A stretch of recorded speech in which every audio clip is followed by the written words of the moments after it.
A letter to myself, from myself. It was Thursday. As usual, work was entirely and utterly boring. Every click of the computer mouse, every ring from the landline, every faint conversation in the neighboring cubicles. All of it was like scraping fingernails down a chalkboard. I couldn't bear to endure small talk about politics or the weather with coworkers who similarly despised each second they spent here. It was 4:59 in the afternoon, leaving only 15 more minutes of confinement. It could take 15 minutes to grab a coffee, right? If prolonged with completely necessary meditation. Of course. I had gathered my things and closed all of the tabs. No one seemed to care as I made my way to the break room. They were like slave drones, absolutely subordinated to the system with no regard to their surroundings. I always knew, deep down, that this life wasn't for me. Stirring my coffee, I came to an abrupt decision. Once I left this building, I would never return. 5:15 struck right on time as I already extended one foot out of the door. Not wanting to waste gas money, I preferred walking home. That evening was pleasant. Birds chirped down from the telephone wires, almost as if they were congratulating me in song. My apartment complex peeked around the corner of the block. I wanted nothing more than to sprawl out on my couch, order Chinese, and indulge in endless amounts of brandy until I passed out. Before that, I thought I might check the mail. Upon unlocking the compartment for Unit 445, I noticed there was only one letter waiting patiently for me. I grabbed the white envelope, not expecting much, but I have to say at this moment I could have laughed. Pursing my lips, I looked around. A letter addressed from me to me. Perfect. Who doesn't like being pranked? An irritated sigh escaped my lips. I stuffed it under my arm and continued to my apartment. Throwing my keys onto the countertop, I greeted my couch with open arms. As I lay there, unfortunately, curiosity killed the cat. I was planning on just throwing the letter in the trash, not even wanting to give it the time of day. I should have done that. However, there was something so very strange about its existence. I slid my finger across the back of the envelope, hovering over where a stamp should normally be. To receive this letter was, now that I pondered it, impossible. Without a stamp, the letter would be returned to the sender. Plus, I hadn't recalled writing myself a note. For some reason, my heartbeat quickened. Terror suddenly shot through my veins like fire, indifferent to the passive attitude I had mere moments ago. I questioned if someone had the key to my mailbox. Was someone stalking me? I ripped open the letter. Harper, whatever you do, don't call the police. I know this doesn't make sense, but there isn't enough time for me to explain. It feeds off of fear. My hands were shaking.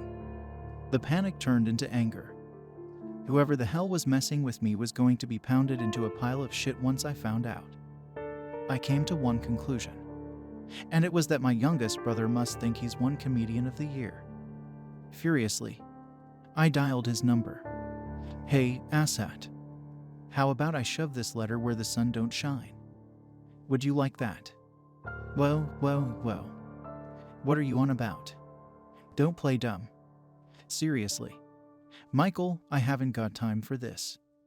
Listen, I need you to take a deep breath and tell me what the hell's going on. Can you do that for me? Mid-conversation, my front door shut with a bang. I screamed and jumped off the couch, still holding my phone in one hand.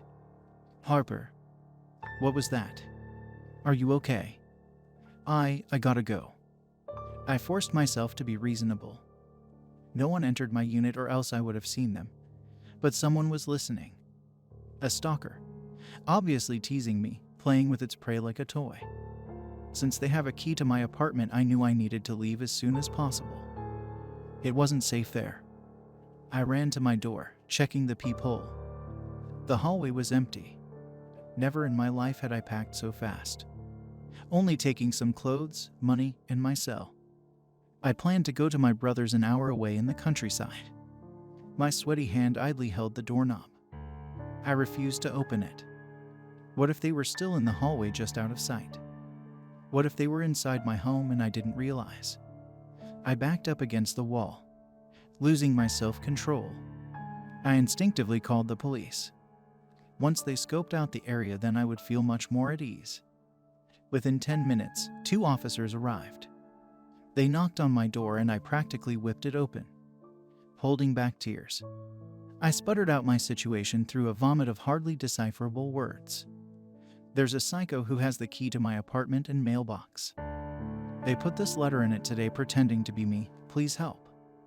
The older male officer took the letter, leaning back to examine it like a teacher grading a student's test. Don't you worry, miss. We'll make sure everything's all right. A pretty young lady like you ought to go stay with your family for a few days. Yes, I'm going straight to my brother's. I was still holding my bag. He must have noticed. Good. My partner here can escort you to your car if that's where you're headed. The other officer simply nodded while staring straight at me. His gaze incited a twist of nausea in my stomach, but I chalked it up to the result of heightened paranoia. I closed the door behind me and took a right turn, the young blonde officer following in pursuit like a shadow. I exhaled in relief once I sat down in my car, grateful to have made it out of my apartment alive. Thank you, I had trailed off, hoping to address him by his name, but he lacked a badge. His eyes again bore into mine, unmoving. I blinked profusely, feeling uncomfortable with his behavior. Sir, he responded in a whisper. Do you fear death? My breath hitched in my throat. It was indescribable what I saw next. Reality began warping around his body, slowly twisting in towards him. His eyes rolled to the back of his head while a low-pitched vibration grew increasingly deafening, enclosing my body in a heavy weight. The stench of rotting meat filled my nose.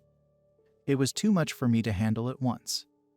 I felt as if my life source was being drained from me as the world melted until I snapped out of it. Stay the fuck away from me, I screamed, cranking the ignition and peeling out of the parking lot. In the rearview mirror, I could see him watching me drive away, but he wasn't human anymore. Truly, he never was. It was an entity devoid of any soul. It was black with sickening yellow orbs for eyes.